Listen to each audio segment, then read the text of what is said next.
Bonjour à toutes et à tous.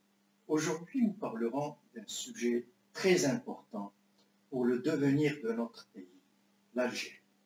Il s'agit du leadership au point de basculement, qui est une approche intelligente pour un changement prospère au moindre coût.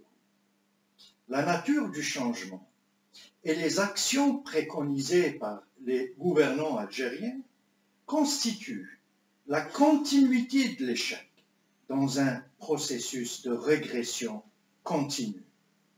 Le changement de constitution et le changement de l'Assemblée nationale sont des faux points de départ. Ils conduiront avec certitude à la frustration et au désenchantement. Faire croire que le renouveau de la gouvernance pour une Algérie prospère, digne et honorable passe par le changement de la Constitution et par le changement de l'Assemblée nationale comme point de départ est fallacieux. Le problème de l'Algérie n'est pas la Constitution. Le problème de l'Algérie n'est pas l'Assemblée nationale. Le problème de l'Algérie réside dans la nature même des gens qui gouvernent, c'est-à-dire la nature de leur leadership et la nature de leur management. La théorie conventionnelle du changement organisationnel repose sur la transformation de la masse. Les efforts de changement sont donc axés sur le déplacement de la masse. Cela nécessite des ressources importantes et de longs délais. C'est un luxe que peu de dirigeants peuvent atteindre. Le leadership du point de basculement, en revanche, suit un cours inverse. Pour changer la masse, le leadership du point de basculement se concentre sur la transformation des extrêmes, c'est-à-dire les personnes, les actes et les activités qui exercent une influence disproportionnée sur la performance d'une bonne gouvernance. En transformant les extrêmes, les leaders des points de basculement sont capables de changer le noyau d'un système de gouvernance rapidement et à faible coût pour exécuter leur nouvelle stratégie basée sur une vision viable. En se concentrant résolument sur les points d'influence disproportionnés, le leadership au point de basculement aide les gestionnaires à surmonter rapidement et à faible coût les 4 obstacles à l'exécution en répondant à certaines questions. Quels facteurs ou actes exercent une influence disproportionnée positive sur la rupture du statu quo? Comment tirer le maximum de chaque argent investi? Qu'est-ce qui peut motiver les acteurs clés à aller de l'avant avec le changement de manière tenace? Comment lever les barrières politiques qui font souvent trébucher les meilleures stratégies? Assurer le renouveau de la gouvernance algérienne pour le meilleur et de manière irréversible est un grand défi. Mais pour relever ce défi, on est face à plusieurs obstacles. Les obstacles à ce grand défi sont dans le cœur même des gens qui gouvernent.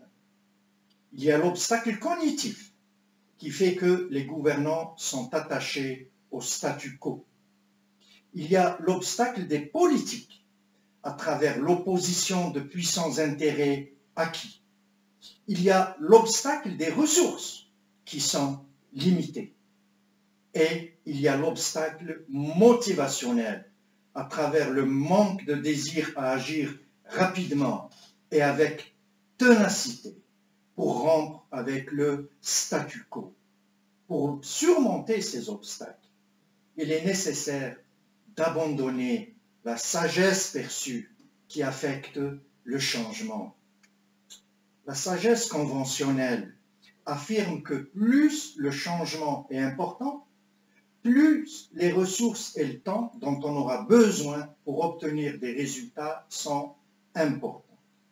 Au lieu de cela, on doit renverser cette sagesse conventionnelle en utilisant ce que l'on peut appeler le leadership du point de basculement. Aussi, ce qui renforce mon point de vue est le processus suivi par les gouvernants algériens. Ce processus est contre nature. Ce processus n'est pas du tout équitable. Un processus équitable intègre l'exécution dans la stratégie, si stratégie il y a, en créant l'adhésion de la majorité des Algériens dès le départ. Lorsqu'un processus équitable est exercé dans la phase de la formulation de la vision et de la stratégie, la majorité des Algériens aura confiance qu'il existe un terrain de jeu égal. Ce terrain de jeu égal inspirera une coopération volontaire pendant la phase d'exécution. Il y a 3 éléments qui se renforcent mutuellement et qui définissent un processus équitable. Il s'agit de l'engagement, de l'explication et de la clarté des attentes. Que les gens soient des cadres supérieurs ou de simples citoyens, ils se tournent tous vers ces 3 éléments. Il convient de noter que tout élément seul parmi ces 3 éléments est insuffisant. Les 3 éléments, engagement, explication et clarté, forment un triptyque, c'est-à-dire un trépied, et conduisent collectivement à des jugements de procédure équitables. L'engagement signifie impliquer les Algériens dans les décisions stratégiques qui les affectent, en leur demandant leur avis et en leur permettant de refuter le bien fondé des idées et des hypothèses des autres. L'engagement communique le respect des gouvernants envers les Algériens et leurs idées. Il en résulte de meilleures décisions stratégiques de la part des gouvernants et un engagement accru de tous les Algériens dans l'exécution de la stratégie. L'explication signifie que toutes les personnes impliquées et les personnes concernées devaient comprendre pourquoi les décisions stratégiques finales sont prises telles quelles. Une explication de la pensée qui sous-tend les décisions donne aux Algériens la certitude que les dirigeants ont pris en compte leur opinion et ont pris des décisions de manière impartiale dans l'intérêt général du pays. Une explication permet aux citoyens de faire confiance aux intentions des dirigeants, même si leurs propres idées ont été rejetées.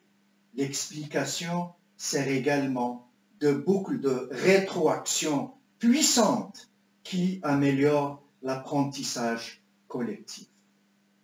La clarté des attentes exige qu'après la définition d'une vision et d'une stratégie, les dirigeants énoncent clairement les nouvelles règles du jeu. Bien que les attentes puissent être exigeantes, les citoyens connaissent à l'avance les normes selon lesquelles leur travail et comportement seront jugés et les sanctions en cas de non-respect de ces normes. Lorsque les gens comprennent clairement les attentes, les manigances politiques et le favoritisme sont minimisés et les gens peuvent se concentrer sur l'exécution rapide de la stratégie. Le leadership du point de basculement permet de tracer et gérer la voie d'un futur florissant en élaguant les habitudes et les pratiques du passé, et tout cela à moindre coût. À bientôt.